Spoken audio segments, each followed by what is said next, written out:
A to Z Mysteries, The New Year Dragon Dilemma, Super Edition 5 by Ron Roy. Chapter 9. Dink felt sick to his stomach. The more he thought about it, the more convinced he became that someone else, not Holden and Lily, had stolen the ruby, and that someone was trying to make Holden and Lily look guilty. Dink's mind went back to the guy with the laptop inside the aquarium. Why had he been drawing a computer picture of the swan float? Unless he knew that Miss Chinatown would be wearing a priceless ruby in her crown, and he planned to steal it? Geez, had Dink been sitting right next to the thief? Dink told the others what he was thinking. "I have a funny feeling about that guy," he said. "And I have a funny feeling about the person you saw running from the dragon," Dink's father said. "Maybe he's our crook." "I just thought of something," Ruth Rose said. "Remember what Lily said about the fireworks? She said she was surprised when the second fireworks went off. She told us that everyone looked up toward the sky, and that's when the guy jumped into the float and sprayed something in her face." Ruth Rose sat up straight. "Do you think someone set off the second firework so people would take their eyes off Miss Chinatown?" she asked. "Oh my gosh," Dink said.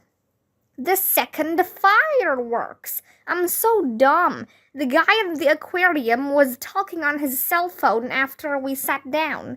I thought I heard him say, 'The second tire works,' but now I think what he really said was, 'The second fireworks.' It all makes sense. That guy was planning the robbery with whoever he had on the phone, and the drawing of the swan float on his laptop was part of the plan."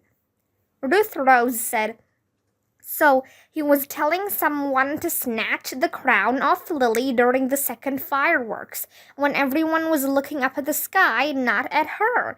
And that someone might have been the person we saw leaving the dragon and running toward the swan float." "But what about the cops finding the crown in Holden's buggy?" Josh asked. "It could have been put there by the real crooks," Dink said, "to make it look like Holden had hidden it." "That would mean that the crooks knew Holden had such a buggy," Dink's father said, "and where to find it after they took the crown." "Right," Dink said. "It would have been easy to find Holden. He drives that thing all over town. He even has a website with a picture of his bike." "And now Holden and Lily are in jail," Josh said. "Did you get them a lawyer?" Dink asked his father. "I didn't need to," Mr. Denkin said. "Lily's parents wanted to call their own attorney. He arrives tomorrow morning." "So they have to stay in jail?" Ruth Rose asked. "That's not fair." Dink's father sighed. "No, it doesn't seem fair," he said. "But don't forget that a valuable ruby has been stolen. And even if we think Holden is innocent, the crown was found in his bike. The police seem to think that's enough to charge Holden with the crime." "But the police don't know Holden," Ruth Rose said. "We do, and we think he's innocent." "Well, we might be able to prove that Holden is innocent," Dink's father went on, "if we can prove that someone else is guilty." He looked at his watch.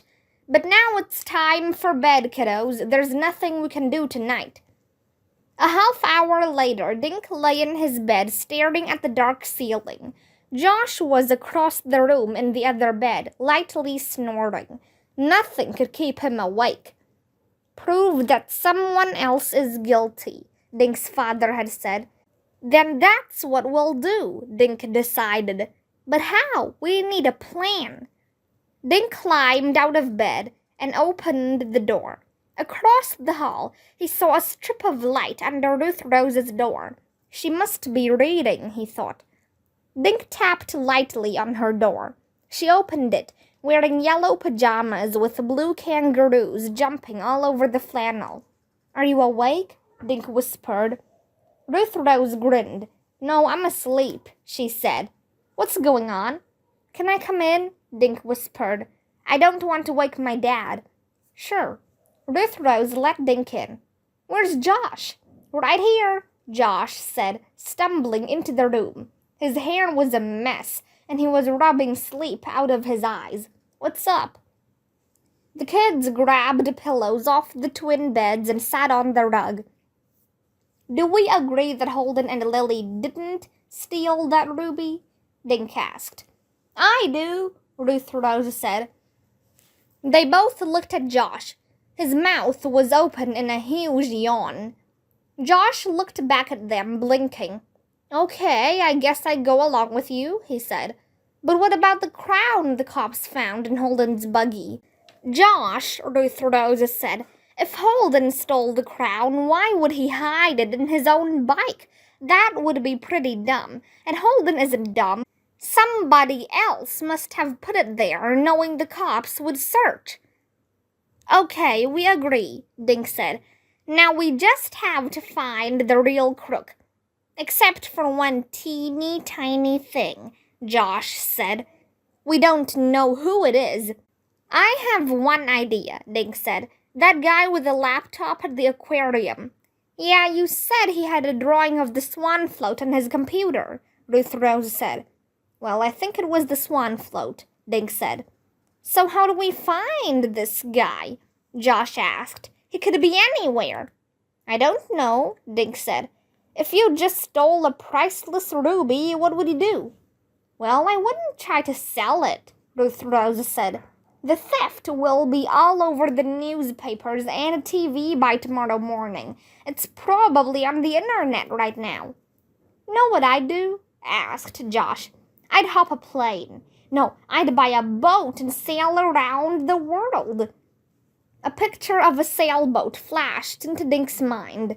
Where had he seen a sailboat? Then he knew. Dink threw a pillow at Josh. "You're a genius!" he yelled. "I am?" Josh asked. He blinked. "Cool,"